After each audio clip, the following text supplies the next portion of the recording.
ગઈકાલે જ ભાજપના રાષ્ટ્રીય મહિલા મોરચાના ઉપાધ્યક્ષ જ્યોતિબેન પંડ્યા હતા, જેમને સસ્પેન્ડ કરવામાં આવ્યા હતા અને ત્યારબાદ તેમના શુભેચ્છકોનો પણ એક બાદ એક તેમના ઉપર અનેક કોલ પણ આવી રહ્યા છે। આજ વહેલી સવારે તેમના ઘરે જ પહોંચ્યા છીએ, તેમની સાથે જ વાત કરીશું। જ્યોતિબેન, ગઈકાલે આપને સસ્પેન્ડ કરવામાં આવ્યા, આપે પણ આપની વીતી જણાવી, ત્યારબાદનો માહોલ કયા પ્રકારનો છે હાલ લોકોનો અને કાર્યકર્તાઓનો? નમસ્તે। ગઈકાલે રોનકભાઈ સાથે વાત થઈ અને આજે આપ વિપુલભાઈ અહીંયા છો। વેલ, આમાં એવું છે કે ઇલેક્શન ટાઈમ છે, લોકશાહીનો પર્વ ઉજવવાની બધી જ આમ જનતાની ઈચ્છા હોય ને, એમને પોતાને હક પણ છે બધાને। અને મારા જેવું એકદમ શાંત મગજવાળું વ્યક્તિ ક્યારેક ઊભા થઈને આવી રીતની વાત કરે એટલે સ્વાભાવિક ખૂબ જ લોકો સંપર્ક કરી રહ્યા છે। અને આખા શહેરમાં જે મિજાજ હતો એ જ મિજાજ આજે સવારથી ગઈકાલ મોડી રાત સુધી હું જોઈ રહી છું। મહિલાઓને મારા લીધે જે સંવેદનાઓ અને લાગણીઓ છે એને થોડું ઠેસ પહોંચી છે, કારણ કે મેં લોહી રેડીને લોકોને ઇન્સ્પાયર કરીને મોરચો ડેવલપ કર્યો। લગભગ 8.5 વર્ષ પ્રદેશ પ્રમુખ, વડોદરા શહેર જિલ્લાની પ્રમુખ અને રિપીટેડ સંગઠનમાં કામ કરીને કદી કોઈને ખરાબ રીતે ટ્રીટ કરવું કે કોઈ આપણા પેડ લોકો છે એમ ન ભાવ રાખીને કોઈ કરતું હોય એવું, તોય હું કહું કે યાર આપણા મિત્રો છે, બધા આપણા માટે કામ કરવા આવ્યા છે અને વિચારધારાથી આપણે જોડાયેલા છીએ, તો એનું અપમાન કરવું એ ઠીક નથી। પરંતુ ઘણીવાર રડે છે બહેનોને, એવું બધું થઈ રહ્યું છે। ઘણા મિત્રોએ પણ સંપર્ક કર્યો અને વોર્ડ નંબર 2, 1, 3માંથી વધારે પડતો સંપર્ક જોઈ રહી છું હું। પરંતુ વડોદરા શહેર કંઈક એવા મિજાજમાં છે કે જે કંઈક જુદું જ લાગી રહ્યું છે। ગઈકાલ સુધી તો મેં થોડું જોયું હતું, પણ હવે મારી એકદમ ખુલીને બહાર આવ્યા પછી અને મને સસ્પેન્ડ કરી પાર્ટી પર્ટિક્યુલરલી, ત્યાર પછી બધા જ સંપર્ક કરી રહ્યા છે અને આવી બધી વાત ચાલે છે। કેજરીવાલ આજે બરોડામાં આવી રહ્યા છે, એ પણ વાત જાણવા મળી છે કે એ નેતાઓ, આપના નેતાઓ પણ આપના સંપર્ક કરી રહ્યા છે આપને આપમાં લઈ જવા માટે, કેમ કે જ્યોતિબેન એક મોટું વ્યક્તિત્વ છે અને જો આપમાં જોડાય તો તેમના માટે એક મોટી વાત।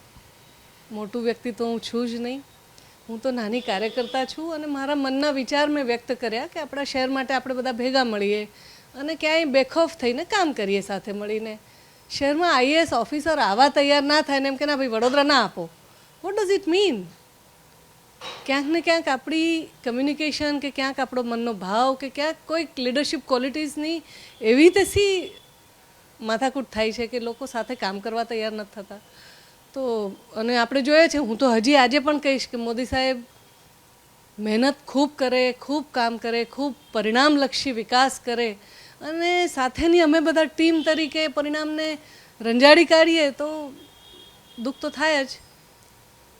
એટલે જુદી પાર્ટીવાળા જુએ કે ભાઈ આ બહાર આવ્યા છે તો સ્વાભાવિક એ તો પ્રયત્ન તો કરે જ। આપના લોકોએ આપનો સંપર્ક કર્યો છે? હા, મારો સંપર્ક કર્યો। હું વડોદરાવાસી છું ને વડોદરાવાસી મને આવીને મળીએ ગયા એમના વાળા, એમાં કંઈ પણ હું પોતે એક ભગવાનનો ડીએનએ છું। કેસરિયું મારું મન છે અને મેં કેસરી મારી સખી સોશિયલ મીડિયા પર આજથી 10 વર્ષ પહેલાં મહિલા મોરચા દ્વારા શરૂ કરેલું એક સોશિયલ મીડિયાનું અમે પ્લેટફોર્મ કર્યું। દરેક જિલ્લામાં કેસરી મારી સખી એ મારા ગ્રુપનું નામ છે। I was the one who initiated. તે ઘડી અમે સોશિયલ મીડિયામાં મહિલાઓ તરીકે એન્ટર થતા હતા અને આજે આખા ગુજરાતના 41 જિલ્લામાં કેસરી મારી સખીનું ગ્રુપ ચાલે છે અને મારું મન કેસરી છે, મારું ખોળિયું કેસરી છે, જીવીશ તો કેસરી, મરીશ તો કેસરી। મારી સાથે જે જોડાય એ બધા પણ એ જ ભાવનાવાળા હશે અને હું જે છે એ સાચું જ કહેવા માગું છું કે મારો ભાવ એવો કંઈ છે નહીં કોઈને આમ નેગેટિવ સાર ફિલિંગ કે કોઈને નીચું દેખાડવા, એ મારો વિષય જ નથી। I am very positive person and I look for the Vadodara sensitive sentiment, Barodians, and I look forward for the development of the city, that's it. આપ કેસરીઓ પહેરી રાખવાની જ ઈચ્છા વ્યક્ત કરો છો, કેસરિયામાં જ રહેવા ઈચ્છો છો। અનેક કેસરિયાઓ અગાઉ ટિકિટ નહીં મળતા યા તો અનબનાવ કંઈ પણ જે પોતાની ઈચ્છા હોય, જે કામ ના થતા હોય, પોતાની લાગણીઓ વ્યક્ત કરતા અપક્ષ ઉમેદવારી પણ કરી હતી। આપ અપક્ષ ઉમેદવારી કરીને પણ શું ખરેખર લોકોની જે ઈચ્છા છે એને પૂર્ણ કરશો? આ ગુજરાત છે વિપુલભાઈ, મીડિયામાં કામ કરતો દરેક ભાઈ પણ મને જય શ્રી રામ કે રામ રામ બેન એમ જ કહેતો હોય છે અને હું એ ગુજરાતી છું। એટલે એમાં રિજનલ પોલિટિક્સ કે નેશનલ પોલિટિક્સ કે એ બધું હું નથી લાવતી, પણ ઇટ્સ અ સેન્ટિમેન્ટ કે આપણે બધા એમાં માનીએ છીએ અને સાથે સાથે આપણે ડેવલપમેન્ટને પ્રાયોરિટી આપીએ છીએ અને દેટ ઇઝ માય ફંડા.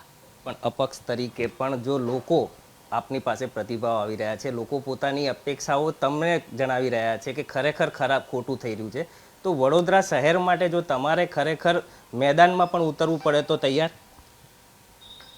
મને લાગે છે મારા કરતાં વધારે ફીડબેક તમે લઈ આવ્યા છો. હું તો મારું વડોદરા કહેશે એમ કરીશ. ગઈકાલે મારું સ્ટેન્ડ આ જ હતું, આજે પણ આ સ્ટેન્ડ છે, પણ હા પ્રતિભાવ બહુ વધારે આવી રહ્યા છે એ મને આજે ઓબ્ઝર્વ થાય છે. And people are with the feeling કે ના ના આપણા શહેરનું કંઈક કરવાવાળું કોઈક ઊભું થતું હોય તો અમારે બધાએ જોડાવું છે. તો એ જ કે અપક્ષ તરીકે ખરેખર Jyotiben let's see, there is time. કેટલા સમયમાં નક્કી, કારણ કે હવે દિવસો ઘણા ઓછા છે, કાલે 40 જાહેર નથી થયું અને વડોદરા શહેર ખૂબ જાગૃત શહેર છે. It is a aware city, ખૂબ હોશિયાર લોકોનું શહેર છે. એટલે હું એમ કહીશ કે દાવાનળ તો લાગ્યો જ છે કદાચ. People are thinking and rethinking and I'm not wrong in what I'm saying. So people are getting together and working on the same platform. Let's see what best we can do for the city. આપે ગઈકાલે કહ્યું હતું કે ticket ફરીથી એકવાર રંજનબેન ભટ્ટને જ આપવા માટે પાર્ટીની શું મજબૂરી હતી. વડોદરાના નાગરિકોનો પણ અમે પ્રતિભાવ જાણ્યો, એમનું પણ એવું જ કહેવું હતું. શું રંજનબેન દ્વારા તમારો કોઈ સંપર્ક કરીને તમારી જે પણ લાગણી છે એ બાબતે કોઈ સમજાવટ કે કોઈ પણ બાબતની ચર્ચા કરાઈ છે? ના મને તો પાર્ટી સસ્પેન્ડ કરી જ ભાઈ. પાર્ટીએ સસ્પેન્ડ કરી છે. ના એમને કોઈ સંપર્ક નથી કર્યો. અને જો as a person, I being a doctor, I should not have any negative or soreness for her. She has whatever એનો લુકઆઉટ છે, નોટ માય લુકઆઉટ. તો હું એમ સમજું છું કે માણસ તરીકે, એક સમાજના સોશિયલ એન્ટિટી તરીકે આ બધું બહુ માયને નહીં રાખતા. ઠીક છે, વડોદરા માટે જો તમે હોય કે કોઈ પણ વ્યક્તિ હોય, હું સાથે છું. મોદી સાહેબનું શહેર છે, વારાણસીનો વિકાસ જુઓ અને વડોદરાનો વિકાસ જુઓ. વાત સાચી છે. પ્રધાનમંત્રી નરેન્દ્ર મોદી સૌથી પ્રથમ વખત વડોદરા શહેરમાંથી ગયા હતા એઝ એ પ્રધાનમંત્રી તરીકે. ભલે વારાણસી તેમને પસંદ કર્યું, પણ તેમની જ એક બેઠક છે. આ બેઠક પર હવે આપ જે રીતે કહો છો કે લોકો, વડોદરા શહેરના નાગરિકોમાં પણ એક અસંતોષ છે, મોટો અસંતોષ જોવા મળ્યો. શું ખરેખર આ વખતની ચૂંટણીમાં શું નુકસાન જશે ભાજપને? તો અત્યારથી એ બધું પ્રિડિક્ટ કરવું ઠીક નથી, પણ લોકો જ્યારે લોકશાહીમાં ખુલ્લા મનની વાત કરવા લાગે ને, એમના દિલમાં ક્યાંક ડર નીકળી જાય કે એ લોકોને એમ લાગે કે નહીં અમારે પણ આ જગ્યાએ કહેવું છે કે આ વાત કરવી છે અને અમારે રજૂઆત કરવી છે, તો કરતા હોય છે અને એમનો હક પણ છે. અને એવું તો ભારતીય જનતા પાર્ટી માને છે અને બધી જ પાર્ટીઓ માને છે.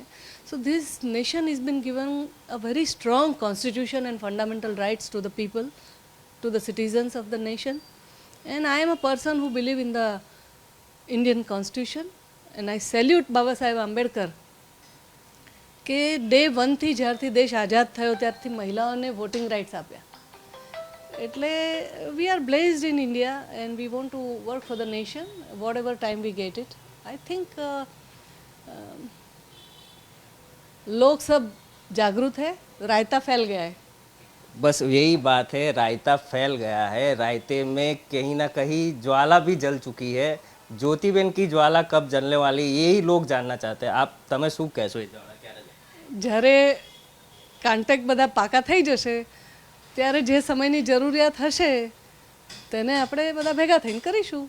વડોદરાની અમારી ટીમ અહીંયા તમારી સામે છે જ, તમે કદાચ ગાંધીનગરથી, પણ તમે પણ અહીંયા બધાને મળ્યા છો, એટલે શહેરના હિતમાં વિચારીશું. સારું, શહેરના હિત માટે જ ચોક્કસ જો લડવું પડશે તો લડશો? હજી મેં એવું બધું મન નથી બનાવ્યું ભાઈ, પણ લડવું પડે એમાં કંઈ ડરવાની કે કોઈ પીછેહટ કરવાની જરૂર નથી. मैंने बोला ना रायता फैल गया है, अब देखते हैं कि कितना कारवां बढ़ रहा है, कारवां जुड़ रहा है, कारवां बढ़ रहा है, सब साथ मिलकर जो तय होगा वो करेंगे. તો આ હતા જ્યોતિબેન, જેમને ભાજપે ગઈકાલે સસ્પેન્ડ કર્યા બાદ વડોદરા શહેરમાં રાયતા ફેલ ગયા છે, એટલે કે એક પ્રકારનો જ્વાળા પ્રસરી ગયો છે અને એ જ્વાળાને શાંત કરવાને એમની જે પણ અપેક્ષા હશે તો આગામી લોકસભા ચૂંટણીમાં નેતૃત્વ કરવાની જરૂર પડશે તો નેતૃત્વ પણ કરશે.